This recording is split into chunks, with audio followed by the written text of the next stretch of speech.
오늘 말씀은 로마서 8장 35절부터 39절까지의 말씀입니다. 누가 우리를 그리스도의 사랑에서 끊으리요? 환난이나 공고나 박해나 기근이나 적신이나 위험이나 칼이랴. 기록된 바 우리가 종일 주를 위하여 죽임을 당하게 되며 도살당할 양같이 여김을 받았나이다. 함과 같으니라. 그러나 이 모든 일에 우리를 사랑하시는 이로 말미암아 우리가 넉넉히 이기느니라.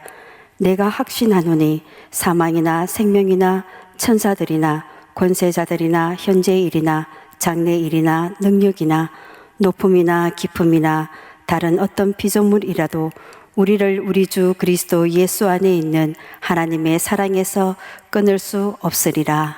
아멘. 사람이 자기 인생을 어떻게 해석하고 어떻게 받아들이냐 하는 것은 이 사람이 실제로 인생을 어떻게 살아갈 것인가 라는 것을 결정하는데 굉장히 중요한 부분입니다. 사도가 로마서 8장을 이제 마무리하는 단계로 들어갔지요. 그래서 여기에서 그리스도인들이 자신의 인생을 큰 그림에서 어떻게 해석해야 되는가 라는 것을 말씀합니다. 큰 그림입니다. 인생을 하나의 거대한 숲으로 본다면 숲 전체를 먼저 보기를 바라는 거예요. 그리고 그 숲 안으로 세부적으로 들어가 보도록 그렇게 안내를 합니다. 간단히 말하면 성도의 인생 자체는 하나님께서 아신 자들을 정하시고 부르신 인생이다. 이 과정에서 예수님 믿게 해주시고 하나님 자녀로 삼아주셔서 의롭게 해주셔서 이제 하나님 백성의 길을 걷게 하시고 앞으로 영화롭게 하실 것이다. 이것이 너희들의 인생의 큰 그림이다 라는 것입니다. 그러니까 인생이라는 본질 자체가 사랑으로 엮어진 길이라는 것을 강조하는 거지요. 인생의 본질은 사랑이다. 하나님이 사랑이시고 사랑이신 하나님이 내 인생을 만드셨다면 당연히 그 인생은 본질이 사랑인 것 맞지요? 그러니까 인생 자체가 사랑으로 꽉 차 있다 이런 뜻입니다. 이런 면에서는 불교나 힌두교의 인생관과는 전혀 다르지요. 불교에서는 인생을 뭐라 그럽니까? 인생은 고해다. 고난의 바다다라는 뜻입니다. 아무리 여기서 벗어나려고 애를 써도 벗어날 수가 없다. 그러니까 너는 이 고난을 그냥 수용해라. 거기로부터 구원이 시작되는 것이다. 이렇게 봅니다. 근데 우리 그리스도교에서, 기독교에서는 성도의 인생은 고해가 아니에요.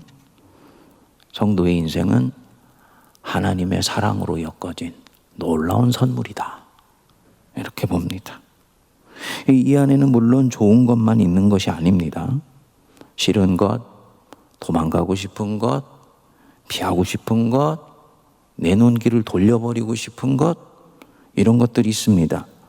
사도 바울은 인생이라는 숲속에 있는 불편하고 부담스러운 목록들을 35절에서 열거를 합니다.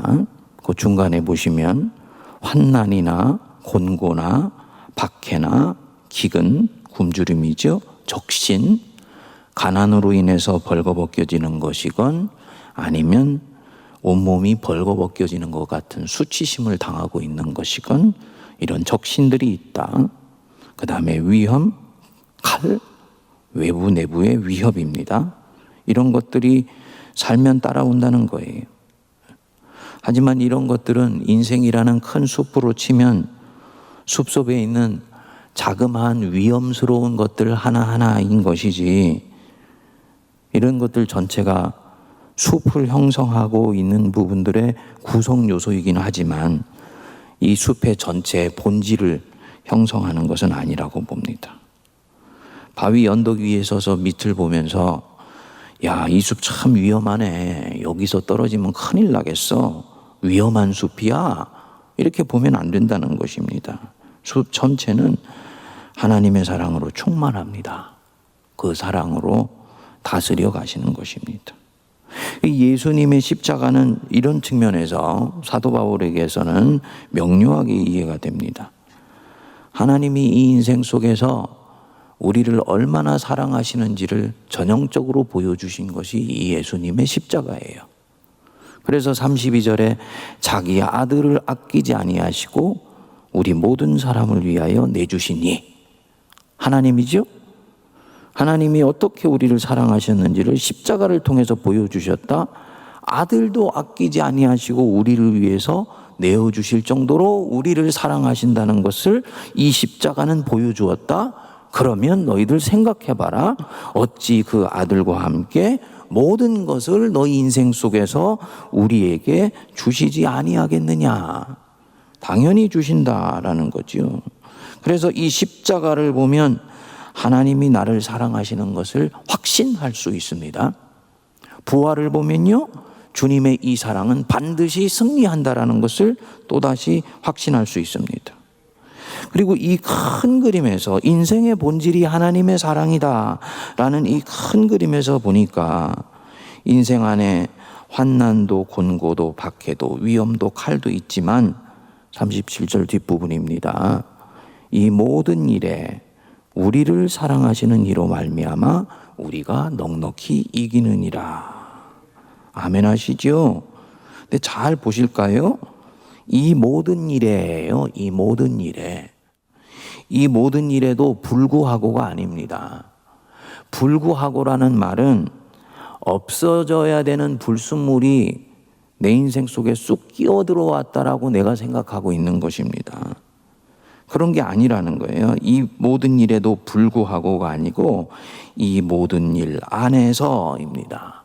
이 모든 일 안에서 우리를 사랑하시는 이로 말미암아 우리가 넉넉히 이기느니라. 좀 더 적극적으로 해석을 하면요, 이 모든 일을 통하여입니다. 이런 고난과 역경 안에서, 이 고난과 역경을 통해서, 이런 위험을 통하여서 하나님은 우리를 구원하시고 하나님은 우리를 승리케 해주신다. 하나님이 자기 백성들을 구원하시는 아주 독특하신 방법입니다. 고난을 통해서 하나님의 일을 이루세요. 고난 안에서 구원하십니다. 이게 인간과 하나님이 근본적으로 핀트가 좀 잘 안 맞는 부분입니다. 우리는 하나님을 믿게 되면 이제 고난 없이 구원받기를 원합니다. 인간적으로는 충분히 납득이 되죠. 인생사 시달리면서 사는 것이 지긋지긋해서 이제 내가 좀 고생 좀 안 하고 싶어서 전능하신 하나님, 창조주 하나님이라는 부분 내가 믿고 영접하고 주님으로 받아들였는데, 주님 안에서 또 고난이 있다고 하니까 속상하고 안타까운 그런 부분들이 있는 거지요. 근데 중요한 것은요, 주님을 제대로 우리가 믿고 영접해서 우리가 따르기 시작하면 그 고난이 고난으로 느껴지지 않고 고난의 무게가 급격하게 감소되기 시작해요. 네. 그래서 주님은 고난을 통해서 구원하시고 또 고난을 받아도 최소한으로 받으면서 우리를 승리로 이끌어 주십니다. 모든 일을 통하여서 승리한다. 이 모든 일 안에서 우리를 구원하신다. 이스라엘 백성들이 애굽에서 하나님의 은혜로 바로의 통치에서 벗어났지요. 이스라엘 백성들은 그래서 이제 애굽을 나오게 됩니다. 근데 이것은 하나님 구원의 시작입니다. 이스라엘 백성들은 이것으로 다 되었다 생각을 했습니다. 그리고는 예상치 못했던 광야 생활이 시작이 되었지요. 근데 1세대는 그 광야를 결국은 지나지 못하고 그 광야를 통과하지를 못했습니다. 왜 이들은 거기를 견디지 못하고 그 광야를 지나지 못했나요? 빨리 벗어나려고만 했지 하나님이 이곳에서 무엇을 하시려고 하시는지를 들여다보려고 하지를 않았습니다. 광야를 지나는 가장 중요한 비법이 있다면 광야를 빨리 벗어나려고 하는 조급증을 내려놓고 그 광야로 하나님이 나를 이끄셨으면 하나님이 이 속에서 하시는 일이 있는 것을 믿는 것입니다. 그리고 그 안에서 주님이 이끄시는 손길을 침착하게 따라가면 어느 순간 광야는 벗어나 있고 가나안 땅은 내 앞에 와 있는 것입니다. 틀림없는 것은 이 광야는 이스라엘 백성들이 택한 것이 아니에요. 어느 날 살다 보니 자기에게 주어져 버렸었습니다. 저는 젊은 시절에는요, 삶을 굉장히 주도적으로 사는 것을 좋아했습니다. 어떻게 보면 전형적인 근대적 인간이었다라고 얘기할 수 있을 것 같아요. 주체성이라는 것을 굉장히 좋아하고 인간성을 형성하는 중요한 것으로 보았었습니다. 그래서 항상 인생을 살아도 판을 내가 만들기를 원하고 내가 주도해서 하기를 원하고 또 그렇게 해서 가는 그 걸음이 결국은 삶을 완성한다고 봤어요. 그리고 신앙 안으로 들어와 봤더니 신앙은 흐름이 반대로 구성이 되어 있더라고요. 주도적으로 하는 것을 내려놓기를 바랍니다. 그리고 하나님 일이 이루어지는 것은 주도적으로 이루어지는 것이 아니라 그냥 주님 쫄쫄쫄쫄 따라가 보니까 어느 날 일이 이루어져 있는 것이 진짜 하나님의 일이구나라는 것을 성경 구석구석에서 알게 되었어요. 그리고 주님이 중년의 시대에 저를 가장 많이 훈련시킨 부분이 바로 이런 부분이었습니다. 수동적 삶 안에 있는 하나님의 구원의 능력을 신뢰하고 받아들이는 것이었습니다. 그 앵글에서 이 이스라엘 백성들의 광야 세월을 보니까 이스라엘 백성들의 광야는 그들이 선택한 것이 아니었습니다. 그들이 죄 때문에 떠밀려 간 것도 아니었어요. 하나님이 바로 해변을 따라서 가나안으로 들어가게 되면 그 해변가에 살고 있는 강한 민족과 부딪혀서 이스라엘 백성들이 도망갈까 봐, 과거로 돌아갈까 봐 하나님이 배려하셔서 우회하는 길로, 광야길로 집어넣으신 것이었습니다. 그럼 이것은 그들이 택한 것이 아니에요. 우리가 주님을 진정 신뢰한다면요, 오히려 이런 상황에서 안심할 수 있는 것입니다. 그래, 내가 택한 것이 아니고 내 죄악 때문에 지금 이 자리에 내던져져 있는 것도 아니고 인생을 사는 가운데에서 불청객처럼 어느 날 갑자기 내 인생 속에 쑥 들어온 그 무엇인가의 불편한 부분, 고통스러운 부분이 있다. 그때는 우리가 빨리 마음에 알아차리면 됩니다. 아, 하나님이 이 고난을 통해서, 이 광야라는 고난을 통해서 나에게 하시려고 하시는 일이 있는 것이구나. 알아차리시면 됩니다. 그리고 순종하시면 나중에 무슨 일을 하시려고 했는지는 시간이 지나면서 드러나게 됩니다. 믿음에 철이 없는 사람 철들게 하실 수도 있고요.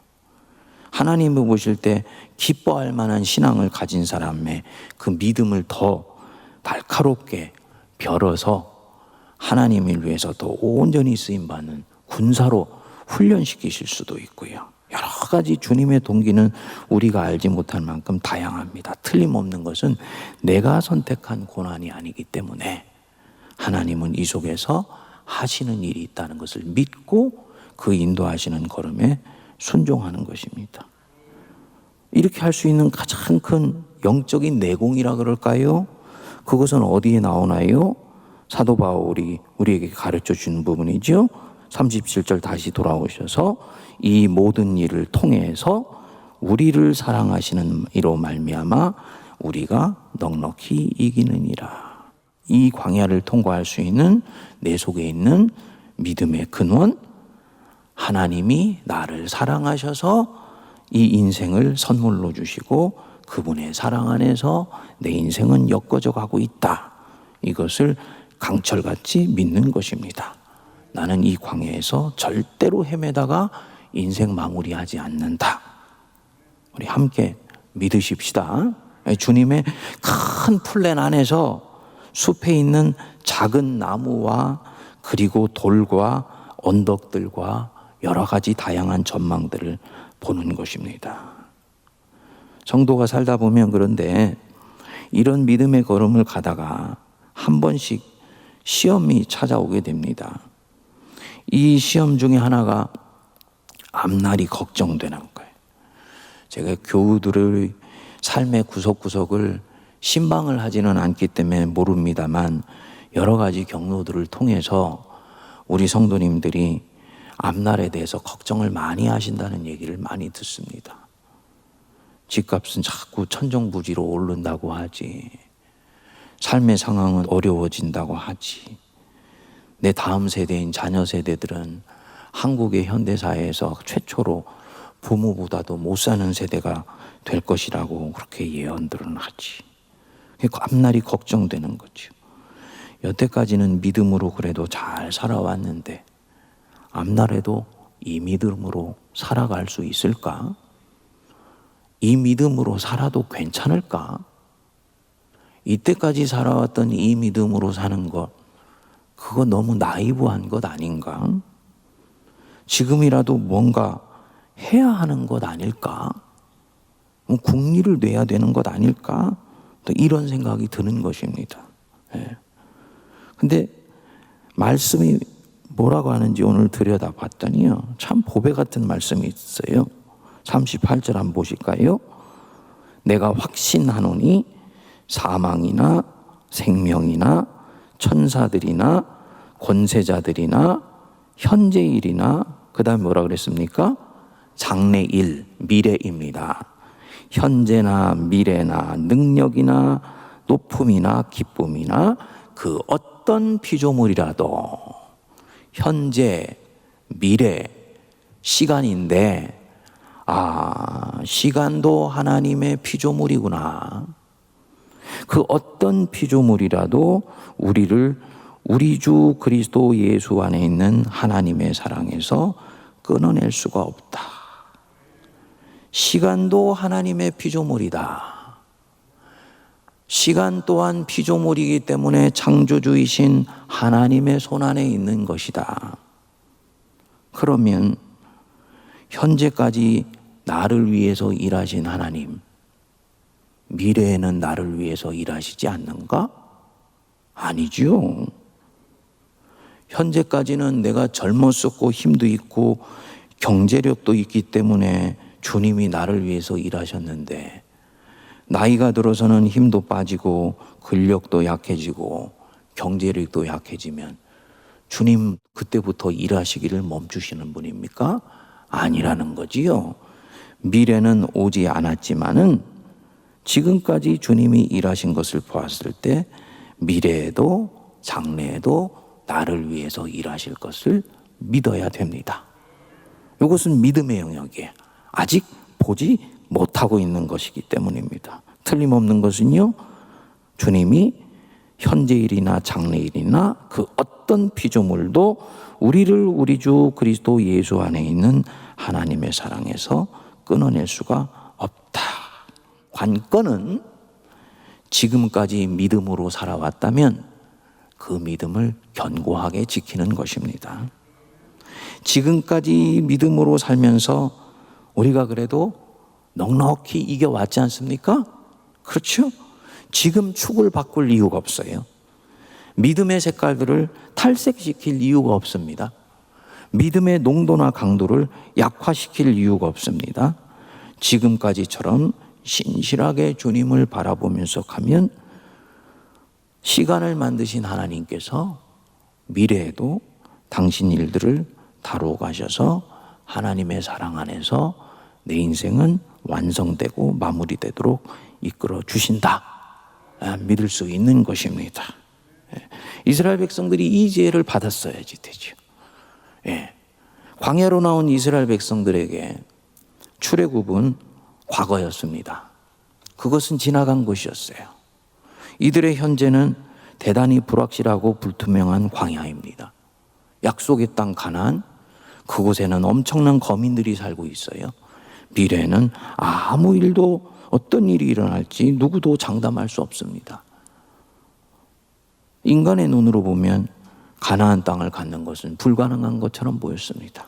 그러면 과거에 하나님이 출애굽을 통해서 일하셨으면 지금 이 광야도 헤쳐나갈 수 있도록 이끌어 주시고, 미래는 오지 않았지만 이미 약속은 이루어진 것으로 믿고 당당하게 소망을 가지고 나갔어야 되는 거지요. 그렇게 하지를 못한 거예요. 앞날이 걱정되는 시험에 빠져 있었던 것입니다. 현재일이나 장래일이나 어떤 피조물도 우리 주 그리스도 예수 안에 있는 하나님의 사랑에서 우리를 끊어낼 수 없다 믿으시고 불확실해 보이는 미래를 향해서 힘차게 나가는 우리 모두가 되길 바랍니다.